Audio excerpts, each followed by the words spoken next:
Welcome to the Connector Podcast, an ongoing conversation connecting fintechs, banks, and regulators worldwide. Join CEO and founder Koen van der Hooydonk as you learn more about the latest available trends and solutions in the market. Welcome to another Connector podcast. And today we're going to reflect back on the Nordic Fintech Week a couple of weeks ago. And today with me, there is Gustav, and you participated to the Fintech Week a couple of weeks ago. Is that correct? Yes, very much so. And how did you find the event? Super interesting. I mean, we met up, a lot of interesting fintech companies. Of course, I mean, a number of the banks, a number of the payment providers, but also a lot of interesting startups that are reshaping the way that we view fintech. And did you take any key conversations with you or any trends that stayed with you?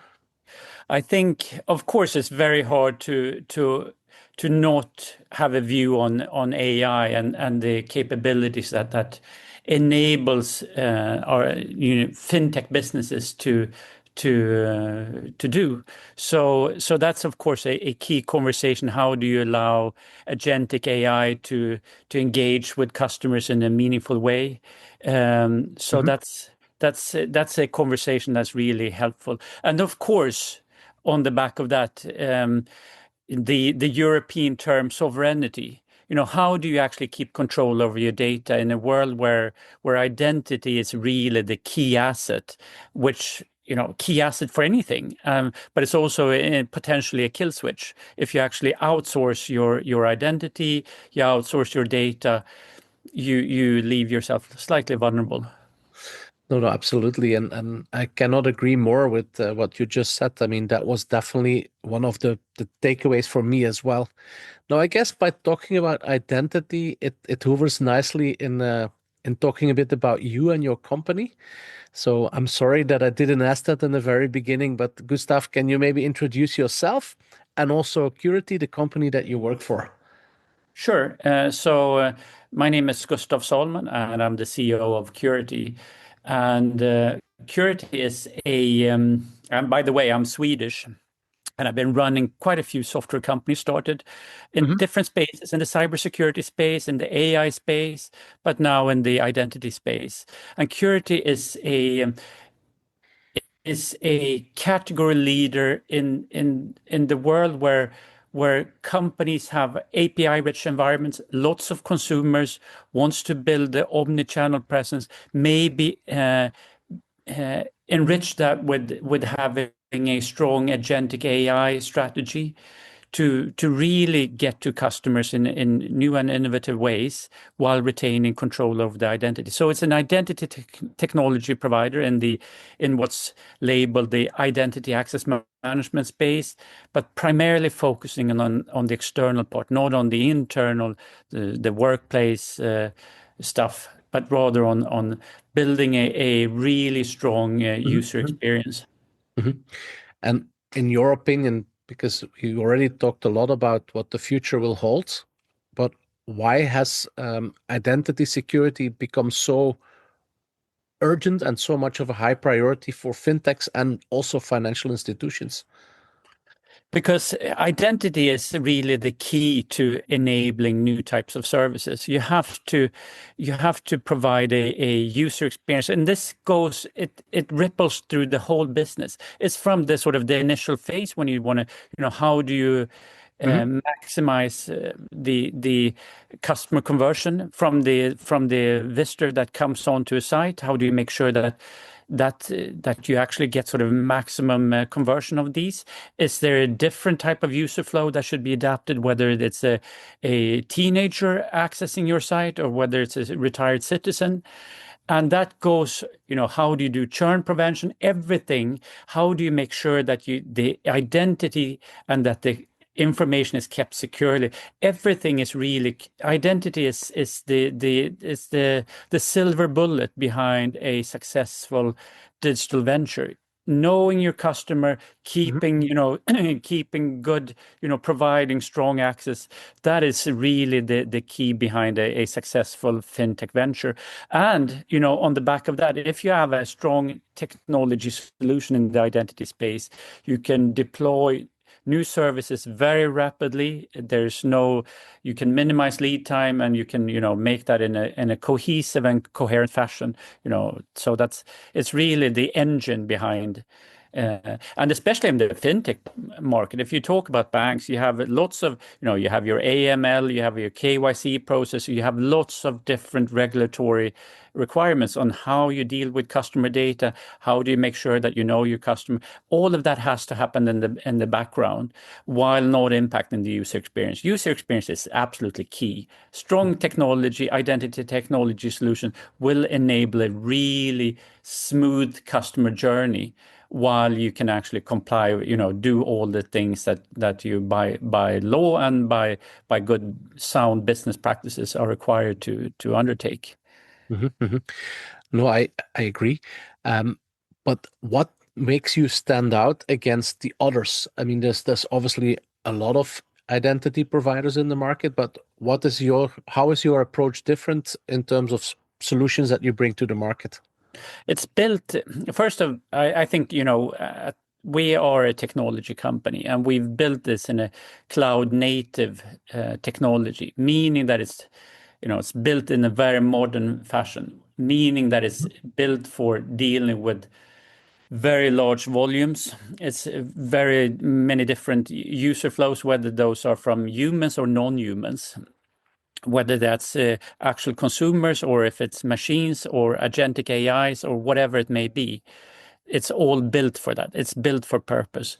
And the fact that it's cloud native also means that it's deployment agnostic. You can run it on prem, you can run it in a private cloud, you can run it in a public cloud, you can run it as a managed service, you can run it in different shapes, forms, and that deployment flexibility is really, really powerful. And for us, many of our competitors, they're pure play sort of SaaS vendors, where it's you have to sort of use the templated fashion which they've come up with. You have to trust their ability to maintain data privacy. You have to rely on their ability to actually have the services up and running. And for us, it's you want to be free. You want to have a strong solution. You want to make sure that you can launch services really, really quickly with the security required, while you can sort of, go from one day to the other and say, we need to have run it in a public cloud or in a private cloud, or and that freedom is quite valuable. Gustav, I'm very happy that all your replies and answers are coming from a place where you put the client in the center. And I think that's also the right way to do it. But how would you actually marry the facts with customer experience versus privacy versus regulation? It's a very sensitive triangle. So could you maybe give some examples how that's been achieved? Yeah, I mean, there's several, if I say, very important trends which we fully support, like passwordless.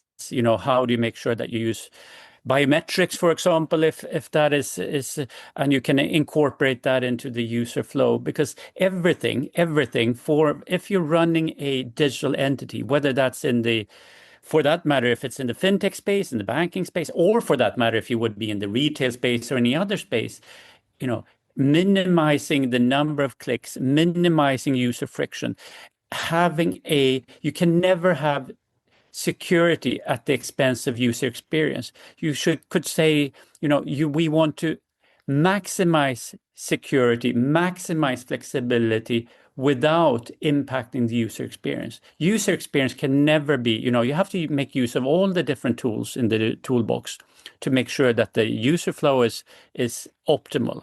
And passwordless is passkeys is really, it's a good example of how the user experience becomes less and less strenuous, if I put it that way. Yeah. Exactly. So security can never be at the expense of the user experience. I'm glad you bring up passkeys because this is obviously a very international effort done in the industry, but there's always also a lot of European regulations. So if a fintech would be expanding externally, internationally, what would be the sort of key aspirations you need to have from the start? And have you maybe have knows about failures that are very often being done and how that potentially could be prevented? I think the perspective of to make sure that you think about the user experience and every aspect of this is actually you have to make sure that you're competitive we're competing on a global arena. We cannot ever sort of make do and say we're the best of, within a certain region. We have to make sure that we're best in the world. That applies to us as a technology vendor. That applies to our customers. They have to make sure that, because even if you run currently a regional or a local business, you have to assume that that's going to be under global competition. So it comes, for example, when you think about like the wallet. Now we have the European wallet structure. Yep. Of course, I mean, from a consumer perspective, that has to be taken in consideration. How does Apple Wallet or Google Wallet, how does Apple Pay, etc. work? You have to make sure that everything, you can never allow yourself to be complacent for the global competition. You have to make sure that it is as seamless, as frictionless as the best. And I don't know, I don't want to point fingers and say, this should have been done this way or that should have been done that way, but always have the user as the focal point. Make sure that the solutions that you develop are best in class. Well, looking towards the future in terms of identity access management, what are the challenges that you look at, and how are you preparing your company to stay ahead of the game? Of course. I mean, this is back to one of the original statements. If you look at I would say the transformation of the software landscape that is happening on the back of AI. So I mean, you can have all types of perspectives on this. How much will it do in practice? What will it mean? But I think one of the fundamental aspects of it is the expectation of how software should operate. The AI brings about a new set of expectations. It should be super easy to deploy. It should be super easy to manage. The user experience will be redefined. The way that you communicate, whether it's through, Perplexity or ChatGPT or whatever it may be, it's a very, very user-oriented UX, and that same type probably of never been so human as it is at the moment, isn't it? Exactly, it's human while it's not human. It's super interesting. Yeah, I agree. And that's going to be it's a transformational force that's going to affect us as an identity provider, and of course it's going to affect the way that we deal with when you set up new flows to deal with not just how the humans should interact with the technology, but rather how the non-humans should interact with the technology and with the brands. I mean, traditionally, you could say in the identity space, it was like, authentication. You would log into a system maybe a few times a year. That's not how it is. Now you will need to interact with the consumer, whether that's whether it's a machine or a actual human being. Lots of times, it's going to be much more sort of pressure on the back-end technology, on the identity technology that's serves these machines or these human beings or whatever it is. It's a fabulous new world where I think technology is going to look and feel a lot different. And also maybe the new world will sort of make us forget important things from the past. I mean, you named Perplexity. Perplexity came out with Comment, the browser. Yeah. They said in the statement that the data that you actually put on Comet will be used for further training purposes. Yeah. And there's people that actually don't mind to do it because of the user experience. So I'm following you 100%, Gustav, because that's where we forget we're putting the data out because it's made so easy for us. And then that sort of ties into this sort of, actually sovereignty. Which Absolutely. data do you want to share? Which data do you not want to share? Which data do you need to keep, by yourself? And which data is it okay to sort of train? But, you see, I think, we're going to see many more implementations using like, standards like MCP and so forth,